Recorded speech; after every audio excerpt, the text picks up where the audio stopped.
चार और रामदास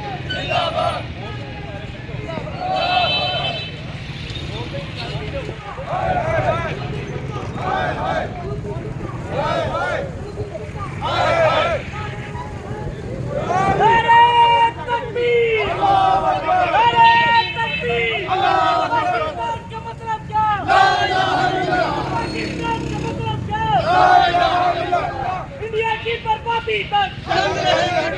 इंडिया की बर्बादी तक, हिंदुओं की बर्बादी तक, पाकिस्तान पाकिस्तान